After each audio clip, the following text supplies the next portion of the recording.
19 సంవత్సరాల వయసులో ఆ కుర్రోడు వన్డేలతో అంతర్జాతీయ క్రికెట్లోకి అరంగేట్రం చేశాడు.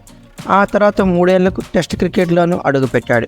అప్పటి నుంచి ఈ ఏడాది ఇంగ్లాండ్తో సిరీస్ ముందు వరకు నిరాటకంగా అతని ప్రయాణం సాగింది.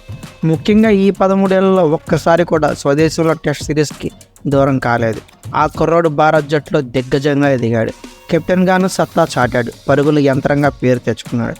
కానీ ఇప్పుడు ఉన్నట్లుండి అతని పయనం ఆగింది.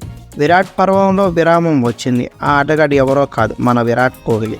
ఇంగ్లాండ్తో టెస్ట్ సిరీస్కు పూర్తిగా దూరమైన అతను ఎక్కడున్నాడు, అసలు ఏం చేస్తున్నాడు, ఎందుకు విరామం తీసుకున్నాడు, ఇవన్నీ చూసేయాలి. 2022 టీ20 ప్రపంచ కప్ తర్వాత కోహ్లీ పొట్టి ఫార్మాట్కు 14 నెలల పాటు దూరంగా ఉన్నాడు. ఈ ఏడాది టీ20 ప్రపంచ కప్ మళ్ళీ వస్తుండటంతో తిరిగి భారత్ టీ20 జట్టులోకి వచ్చేశాడు. ఆఫ్ఘనిస్తాన్తో సిరీస్కి ఎంపికయ్యాడు. కానీ వ్యక్తిగత కారణాల వల్ల తొలి టీ20కి దూరం అయ్యాడు. మిగిలిన 2 మ్యాచ్ల్లో ఆడాడు. అంతకుముందు ఇదే కారణంతో దక్షిణాఫ్రికాతో పరిమిత ఓవర్ల సిరీస్లో కూడా ఆడలేదు. కానీ టెస్టుల్లో బరిలోకి దిగాడు. ఇక స్వదేశంలో కీలకమైన ఇంగ్లాండ్తో 5 టెస్టుల సిరీస్లో కోహ్లీ ఖచ్చితంగా ఆడతాడని అంతా అనుకున్నారు. అనుకున్నట్లుగానే తొలి టెస్టు కోసం అతను హైదరాబాద్ కూడా వచ్చాడు. కానీ ఉన్నట్లుండి మ్యాచ్ ఆరంభానికి ముందే ఇక్కడి నుండి వెళ్ళిపోయాడు. తొలి 2 టెస్టులకు అతను అందుబాటులో లేడని బీసీసీఐ ప్రకటించింది. 3వ టెస్ట్ నుంచి అయినా అతను ఆడతాడేమో అనుకుంటే ఇప్పుడు వ్యక్తిగత కారణాల వల్ల సిరీస్ మొత్తానికి దూరం అయ్యాడు. ప్రతిష్టాత్మక ఇంగ్లాండ్తో సిరీస్ దూరంగా ఉన్నాడంటే కోహ్లీ వ్యక్తిగత జీవితంలో ఏదో జరుగుతుందని అభిమానులు ఆందోళన చెందుతున్నారు. అతని తల్లి అనారోగ్యమనే వార్తలు వచ్చాయి. కానీ అతని సోదరుడు వీటిని ఖండించేశాడు. ఇక కోహ్లీ రెండోసారి తండ్రి కాబోతున్నాడని దక్షిణాఫ్రికా మాజీ ఆటగాడు ఏబీ డివిలియర్స్ వెల్లడించాడు. కానీ అది తప్పుడు సమాచారం అని ఏబీడీ క్షమాపణ కూడా చెప్పేశాడు. దీంతో కోహ్లీ ఎక్కడున్నాడు, ఏం చేస్తున్నాడనే ప్రశ్నలు వస్తున్నాయి. ప్రస్తుతం అతని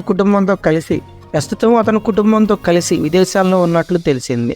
13 ఏళ్లలో తొలిసారి స్వదేశంలో టెస్ట్ సిరీస్కు పూర్తిగా దూరం అయ్యేంత అవసరం అతడికి ఏమొచ్చిందనే దానిపై స్పష్టత అయితే లేదు.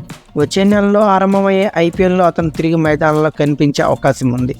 జట్టులో కోహ్లీ లేని లోటు స్పష్టంగా తెలుస్తుంది. అతను మైదానంలో ఉండే ఉత్సాహమే వేరు.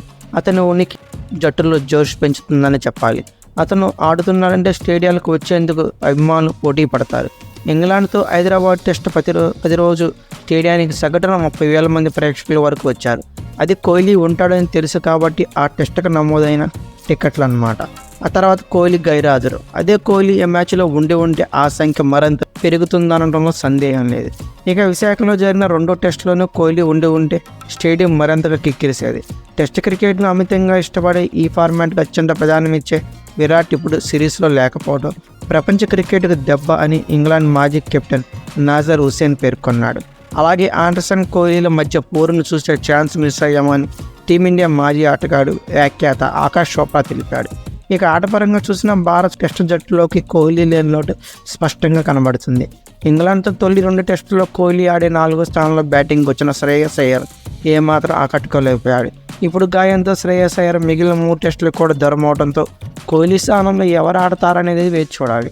ఎవరు ఆడినా సరే కోహ్లీ స్థానాన్ని భర్తీ చేయడం అంటే అంత ఈజీ పని అయితే కాదు, కష్టమనే చెప్పాలి. అయితే ఓవరాల్గా కోహ్లీ గైరాజరు మీరేమనుకుంటున్నారో, అతను ఎందుకు ఉండటం లేదో కామెంట్ బాక్స్లో పిన్ చేయండి. అలాగే ఈ వీడియో కనుక మీకు నచ్చితే like, share, comment plus subscribe చేసుకోండి. అలాగే పక్కనే ఉన్న బెల్ ఐకాన్ ఒకటి మర్చిపోకండి. Thank you for watching.